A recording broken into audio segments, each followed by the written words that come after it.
hanging, drawing, and quartering. Of every punishment the British Crown ever put its seal to, this one was engineered with the most deliberate, systematic cruelty, not a method designed to simply end a life, but to destroy a person in stages, publicly, slowly, and with maximum political impact. Formally established in the 13th century and used for over 500 years, it was reserved for men convicted of high treason, which in practice meant anyone the crown considered an existential threat to its authority. The process began before the condemned even reached the scaffold. They were tied to a wooden hurdle, a flat frame dragged behind a horse, and pulled through the streets from the prison to the execution site. The dragging itself was calculated humiliation. The condemned arrived, covered in filth, bleeding from the road, already physically broken in front of the gathered crowd. At the scaffold, they were hanged by the neck, but not to death. The executioner cut them down while still conscious and breathing, because what came next required the victim to be alive to experience it. They were then emasculated, their genitals removed and burned before their eyes, followed by disembowelment. The abdomen opened and the entrails drawn out and fed into the fire while the condemned watched. Only after this was the beheading carried out, and then the body divided into 4 quarters for distribution. The remains were not buried. They were dispatched to different corners of the country, nailed to city gates and bridge spikes, displayed as a message written in flesh that the crown sent to every population center at once. The head was typically tarred, dipped in pitch to slow decomposition, and mounted on a spike on London Bridge or another prominent location, sometimes remaining visible for years. William Wallace, executed at Smithfield on August 23, 1305 under Edward I, is the most documented case. His quarters were sent to Newcastle, Berwick, Stirling, and Perth simultaneously, his head placed on London Bridge facing north towards Scotland. The Spanish ambassador's dispatches and English chronicles, including the Florus Historiarum, describe executions of this type in considerable detail. Hugh le Despencer the Younger, executed in 1326, reportedly endured the full process over the course of roughly half an hour before a massive crowd, a notable legal distinction applied throughout the method's history. Women convicted of high treason were not subjected to this process. They were burned at the stake instead, on the legal reasoning that disemboweling a woman in public was considered indecent, a distinction that reveals a great deal about how the crown calibrated its cruelty relative to its sense of propriety. Burning at the stake. Where hanging, drawing, and quartering was reserved for men, burning at the stake was the crown-sanctioned death for women convicted of treason and for anyone, male or female, convicted of heresy, and it carried a theological dimension that made it uniquely suited to religious persecution. The idea was not only to kill the body, but to render it unfit for resurrection, destroying the physical form that many Christians believed would be needed on Judgment Day. A fire built around a living person tied to a central post does not kill quickly or uniformly. The flames reach the extremities first, the feet and lower legs, which are packed with nerve endings, before progressing upward. Smoke inhalation could render a victim unconscious before the fire reached their core. But this depended entirely on wind conditions, the arrangement of the wood, and how the fire was lit, meaning the experience varied drastically from one execution to the next. The crown could technically grant mercy by allowing the executioner to strangle the condemned before ignition, but this required either a lenient official or a payment, and was not legally guaranteed. Mary I of England used this method against approximately 284 Protestants between 1555 and 1558, a rate of nearly 1 execution per week across her reign, earning her the historical epithet Bloody Mary. Though it is worth noting that the label was largely applied by Protestant chroniclers, particularly John Foxe, whose Book of Martyrs documented and dramatized the burnings in detail. The most theatrically significant case was Thomas Cranmer, the Archbishop of Canterbury, burned on March 21, 1556, at the ditch outside Balliol College, Oxford. Cranmer had previously signed a recantation of his Protestant faith under pressure, and at the stake, facing death, he withdrew it, publicly thrusting his right hand, the hand that had signed the document, into the flame first, holding it there while the fire rose around him, declaring it should be punished first for what it had done. It was an act witnessed by hundreds and recorded in multiple contemporary accounts. The last woman executed by burning in England for petty treason was reportedly Christian Murphy, also recorded in some sources as Christian Bowman, burned at Newgate on March 18, 1789, a date that places the practice within living memory of the French Revolution. The Treason Act of 1790 formally abolished the method, meaning England continued burning women at the stake for criminal conviction, a full decade after the United States had declared independence. Boiling alive. Most execution methods used by the British Crown evolved gradually out of existing practice or borrowed from continental European precedent. Boiling alive is unusual because Henry VIII invented it by statute in direct response to a single specific crime, which makes it one of the rare moments where a monarch can be observed personally engineering a new form of killing and writing it into law. In 1531, a cook named Richard Roos was accused of poisoning a batch of porridge served in the household of the Bishop of Rochester, killing 2 people and making several others seriously ill. Henry VIII, apparently viewing poison as a uniquely cowardly and subversive method of killing, one that struck without warning and could theoretically reach even a king, passed an act of parliament that same year making boiling alive the mandatory sentence for anyone convicted of murder by poisoning. The reasoning behind the method mirrored the logic of many crown-sanctioned punishments. The manner of death should reflect the crime. Poisoning was a slow, hidden, gradual process, so the execution should also be slow and gradual. Richard Roos was boiled at Smithfield in 1531, reportedly over a period of time long enough that contemporary witnesses described it in disturbing detail in pamphlet accounts. The process as applied involved immersing the condemned in a large iron cauldron. Some accounts specify the water began cold or merely warm, and was then heated, rather than plunging the victim directly into boiling liquid, which was considered more agonizing because the body experienced every incremental degree of temperature increase without the initial shock-killing sensation. A woman named Margaret Davy, a servant convicted of attempting to poison her employer's household, was also executed by boiling at Smithfield, with most sources placing her execution around 1542, though the exact date is disputed. The act was repealed under Edward VI, making the method's legal existence span less than 2 decades, a brief, strange episode in English legal history, where a king's personal disgust at a specific crime produced a form of execution found almost nowhere else in British law.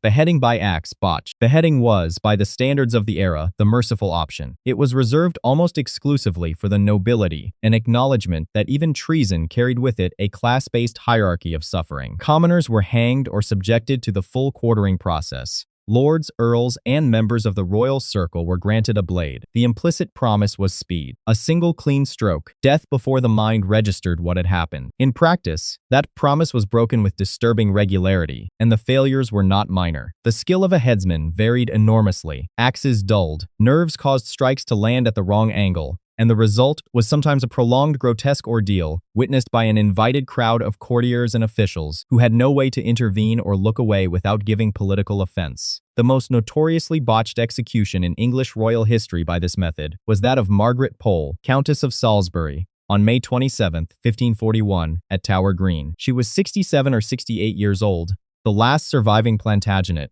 and her execution under Henry VIII was a matter of political elimination. She posed no credible physical threat, but her bloodline made her existence a symbolic danger to the Tudor claim. The headsman assigned to the execution was reportedly inexperienced, described in the dispatches of the French ambassador, Charles de Marillac, as a blundering youth. Contemporary accounts, which vary significantly in their specific numbers, suggest anywhere from 3 to 11 strokes were required before her head was fully severed, with some accounts describing her moving during the process. The Spanish ambassador's correspondence places the number of strokes at several. Whatever the exact count, all contemporaneous sources agree it was not clean and not fast. Robert Devereux, Earl of Essex, favorite of Elizabeth I and later convicted of treason, required 3 strokes at his execution on Tower Green in February 1601. By contrast, Anne Boleyn in 1536 was deliberately granted a French swordsman rather than an English axeman, considered the more skilled and reliable method, and her execution was reportedly completed in a single stroke. Lady Jane Grey,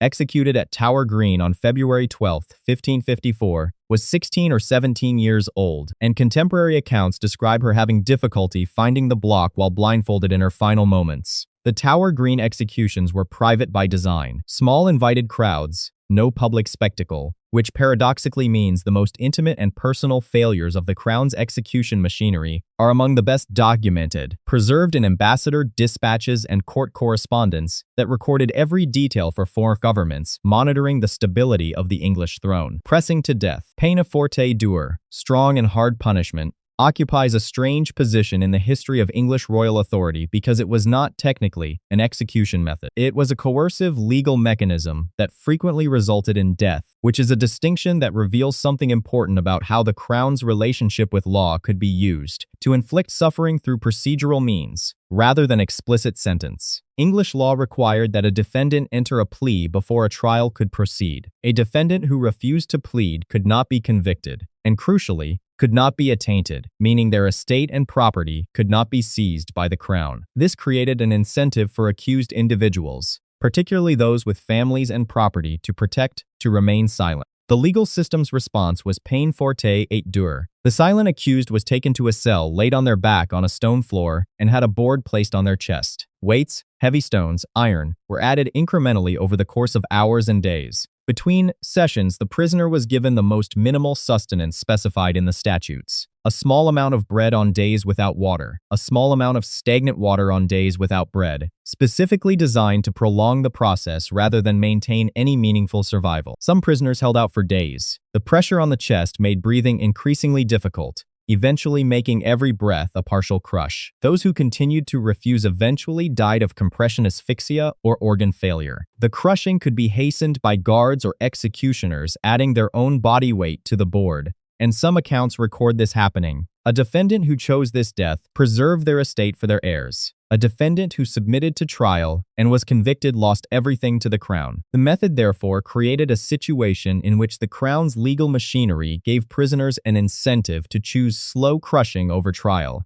which tells you something about what conviction guaranteed. Major Thomas Strangeways was pressed to death in 1658, according to several historical accounts, though the precise details are disputed. The last confirmed use in England is generally placed in 1741. The practice was formally abolished in 1772, when Parliament finally replaced the silence rule, with a provision allowing courts to enter a not guilty plea on behalf of a defendant who refused to speak. The rack and execution following torture. The rack was not an execution instrument. It was the machine for breaking a living body down to the point where the person inside it would say anything, name anyone, and confirm whatever the Crown's interrogators needed confirmed before the actual killing took place. This distinction is legally significant because the rack, for most of its use in England, in a gray zone. Torture was technically prohibited under English common law, but the Crown could issue a royal warrant specifically authorizing its use in individual cases, bypassing normal legal procedure entirely. This meant the rack was an instrument of royal power that operated outside the courts, used when the monarch or the Privy Council decided that the normal rules no longer applied to a specific prisoner. The device itself was a rectangular wooden frame with rollers at each end. The prisoner's wrists were fixed to one roller, their ankles to the other, and as the rollers were turned in opposite directions, the body was stretched. The first thing to go were the shoulder joints, then the hips, then the knees and elbows, each joint dislocating in sequence as the tension increased. Prolonged use tore ligaments, fractured bones at their weakest points, and left prisoners physically incapable of walking or using their hands without assistance. Guy Fawkes, arrested in the cellars of the Houses of Parliament on November 5, 1605, is the most famous English victim of the rack. He was racked in the Tower of London under a warrant personally authorized by James I, and the physical evidence of what it did to him is preserved in a remarkable way. His signed confession. The first signature, dated November 8th, is a normal, clear, controlled hand. By November 9th, after further sessions on the rack, the signature on a second document is barely recognizable as the same person's writing, a shaking, barely controlled scrawl that historians have cited as direct physical evidence of progressive destruction of his hands and arms. He was executed on January 31st, 1606, so physically broken by the rack that he reportedly could not climb the scaffold ladder unassisted, and either fell from it or had his neck broken by the drop before the intended hanging and quartering could be fully carried out. Anne Askew, a Protestant gentlewoman convicted of heresy in 1546, was subjected to the rack under Henry VIII, one of the very few women in England documented as having been racked. until her joints were dislocated and she could no longer stand. She was then carried on a chair to Smithfield, tied to the stake in that seated position because she could not stand, and burned alive. 2 members of the Privy Council reportedly operated the rack themselves after the lieutenant of the Tower refused to continue. Burning for petty treason. English law in the medieval and early modern period divided treason into 2 categories. High treason was a crime against the king, and it was answered with hanging, drawing, and quartering for men, burning for women. Petty treason was a smaller inversion of natural hierarchy, a servant killing their master, an apprentice killing their employer, or a wife killing her husband. The legal logic treated a husband's authority over a wife as analogous to a king's authority over a subject, meaning a woman who killed her husband was not merely a murderer, but a traitor to the social order the crown existed to enforce. The punishment for women convicted of petty treason was burning at the stake, the identical method used for heresy and high treason, applied here for a domestic crime. Men convicted of petty treason were hanged, a significantly faster and less agonizing death. This gendered disparity was not incidental or administrative. It was structural, built into the Treason Act, and maintained across centuries by a legal system in which the crown's authority and domestic patriarchal authority were treated as reflections of each other. The execution of Catherine Hayes at Tyburn in 1726 produced one of the most disturbing documented failures of the concession system. Hayes had been convicted of murdering her husband, dismembering his body, and disposing of the parts separately, and was sentenced to burn. The executioner attempted to strangle her before igniting the fire as a formal mercy, but the flames reached his hand before he could complete it, and he was forced to release the rope. Hayes burned alive before an enormous crowd at Tyburn, her screams described in contemporary pamphlet accounts that circulated widely across London. The scene reportedly caused significant visible distress in the crowd, which is notable given how normalized public execution had become by the 18th century. The last woman executed by burning for petty treason in England was recorded as Christian Murphy, also appearing in some sources as Christian Bowman, on March 18, 1789, at Newgate. The Treason Act of 1790 finally abolished the method, but the fact that it required an act of Parliament to stop burning women at the stake in 1790, the same year the United States Bill of Rights was being drafted, places the timeline in a useful historical context. Public disembowelment of Jesuit priests. In 1570, Pope Pius V issued the papal bull Regnans in Excelsis, formally excommunicating Elizabeth I and, crucially, releasing her Catholic subjects from their obligation of obedience to her. From the Crown's perspective, this transformed every practicing Catholic priest in England into a potential instrument of foreign-backed sedition, and the English government responded by making the mere presence of a Catholic priest on English soil, simply being ordained and entering the country, a treasonable offense. Jesuit missionaries trained at seminaries in Douai and Rome were smuggled into England to maintain Catholic worship in secret, moving between the houses of Catholic gentry families, who concealed them in purpose-built hiding spaces known as priest holes. When caught,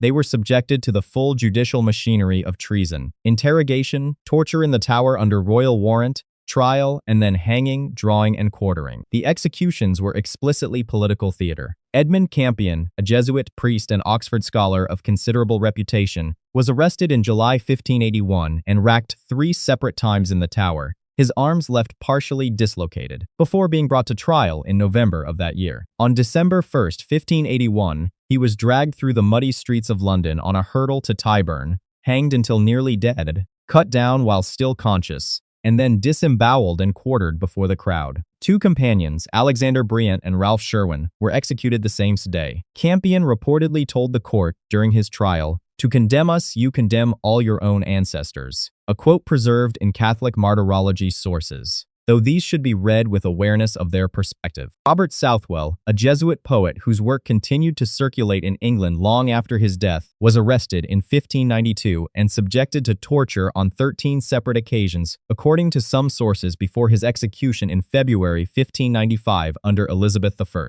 Between 1535 and 1681, 40 individuals executed under English Crown authority for religious conviction were canonized by Pope Paul VI in 1970, as the 40 Martyrs of England and Wales. The Crown's deliberate application of most extreme available legal punishment to men whose primary activity was saying Mass communicates the depth of the political anxiety driving these executions. This was not incidental brutality, but a coordinated campaign authorized at the highest level of royal government. Hanging in chains. Most of the methods on this list were concerned with the act of killing. Gibbeting, the practice of hanging a body or a living condemned person in an iron cage at a prominent public location and leaving it to decompose, extended the Crown's punishment beyond death itself, treating the corpse as a continuing message that needed to remain visible to be effective. The iron gibbet cage was custom fitted to the individual body, sometimes while the corpse was still warm, shaped to hold the form as the flesh rotted inside it over the following months and years. The cage was typically hoisted on a tall wooden post at the site of the crime,